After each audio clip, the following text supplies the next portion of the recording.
25 तारीख को चौधरी साहब का जन्म दिवस है, चौधरी देवीलाल जी का। और हम हर वर्ष जो है सम्मान दिवस के रूप में उसको मनाने का काम करते हैं। इस बार फतेहाबाद में चौधरी साहब का जन्मदिवस मनाया जाएगा।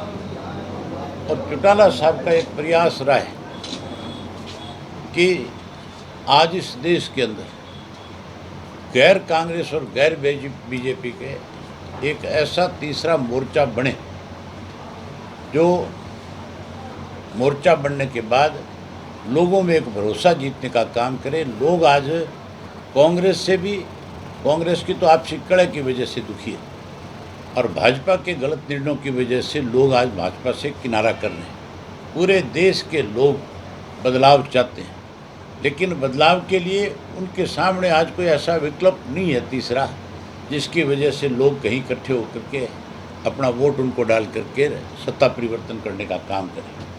चौटाला साहब का प्रयास रहा है हमेशा कि तीसरा मोर्चा बने, और हम उम्मीद करेंगे कि इस चौधरी साहब के जन्म दिवस पे, क्योंकि चौधरी देवीलाल ने बहुत बड़ी भूमिका निभाई थी कांग्रेस को सत्ता से बाहर करने में। जनता दल का गठन किया था, भाजपा को साथ जोड़ा था और मिलकर के कांग्रेस को सत्ता से बाहर करने का काम किया था। आज भी उसी किस्म के हालात हैं, लोग बदलाव चाहते हैं। चौधरी ओम प्रकाश चौटाला जी का प्रयास है कि तीसरा मोर्चा बने, और इस 25 सितंबर को उस तीसरे मोर्चे की कहीं ना कहीं शुरुआत होगी।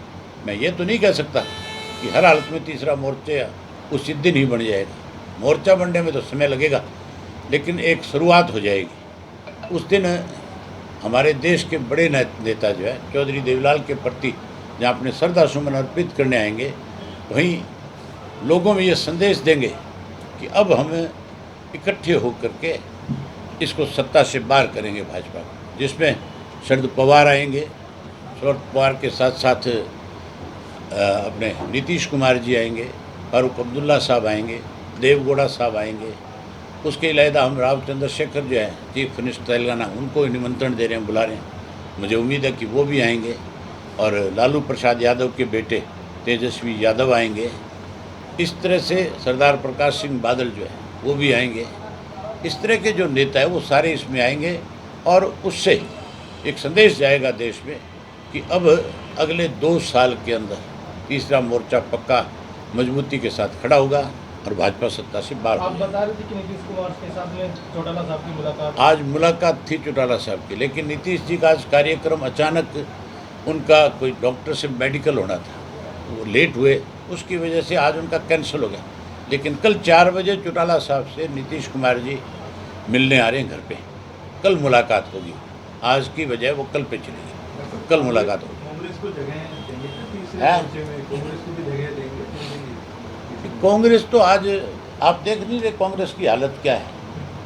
कांग्रेस की तो आपस में इतना बड़ा विवाद है कांग्रेस में, किस तरह से कांग्रेसी एक दूसरे को नीचा दिखाने में लगे हुए हैं। जो पार्टी अपना संगठन, अपना परिवार, घर नहीं संभाल पा रही ठीक ढंग से, वो कैसे इस देश में भाजपा का विकल्प बन सकती है। मुझे नहीं लगता कि कांग्रेस जो है कोई आज बहुत मजबूत पार्टी में से रहेगी होगी। ना तो हम बीजेपी के साथ जा सकते, ना हमारा कांग्रेस से हो सकती है, और ना ही ये जो जेजेपी वाले हैं इनसे बातचीत हो सकती है। इनसे तो बातचीत एक ही शर्त पे हो सकती है कि जाए चौधरी ओम प्रकाश चौटाला से पहले माफ़ी मांगे अपने करतूतों की, जो इन्होंने गलत किया है, लोगों के साथ जो विश्वासघात किया है, उसके लिए सार्वजनिक रूप से माफ़ी मांगे, तब जा के कोई इस बात पे विचार किया जा सकता है। हमारे यहाँ के राव परिवार से आपके परिवार के अच्छे संबंध हैं। राव साहब थोड़ा सा मतलब थोड़ा घुटन महसूस कर रहे हैं, बातों में एक घेराबंदी टाइप की चल रही है। चलो, जब कोई मुलाकात होगी तब इन बातों पे चर्चा होती है। राजनीतिक लोग जब आपस में मिलते हैं तो मान के चलो हर बात के ऊपर चर्चा होती है। कोई हालात इस किस्म के बन सकते हैं कल को कि हम लोग इकट्ठा हो जाएं, कोई बड़ी बात नहीं है। तो सीबीआई का ईडी का दुरुपयोग कर रहे हैं, ऐसा कुछ विपक्ष कह रहा है।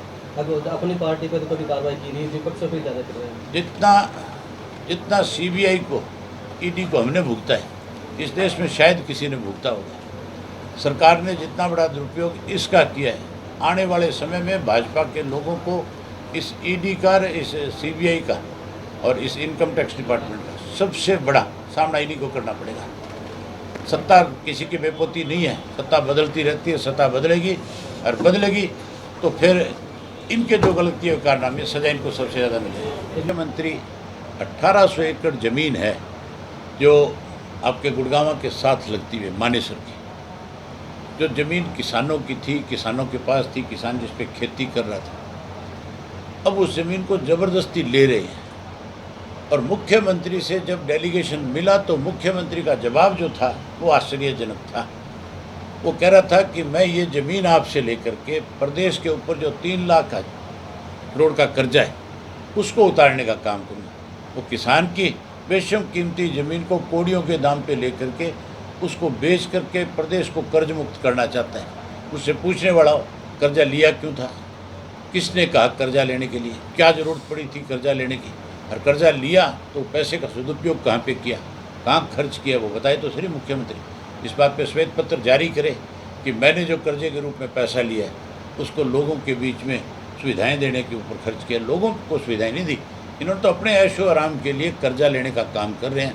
आज भी कहीं सरकार जो है एक पैसा, आपका ये रेवाड़ी शहर रहा, आप खुद बता दो कि पिछले 8 वर्ष में रेवाड़ी में कोई ऐसा काम हुआ हो जिससे सरकार के बारे में आप एक दफ़ा अपने जबान से कहो कि सरकार ने अच्छा काम किया, इस पर पैसा खर्च किया। तो एक पैसा रेवाड़ी में भी नहीं खर्च हुआ। तो जब रेवाड़ी में नहीं खर्च हुआ तो बाकी जगह कहाँ खर्च करेंगे। रेवाड़ी तो हमारा गुड़गांव के बाद दूसरा इंडस्ट्रियल हब है एक तरह से। आने वाले टाइम में रेवाड़ी से तो बहुत उम्मीद करते हैं, लेकिन यहाँ पे भी सुविधाएं नहीं। यहाँ पीने के पानी तक की किल्लत है। आज की डेट में लोगों को पानी मोल लेकर के पीना पड़ता है। ये हालत है सरकार की।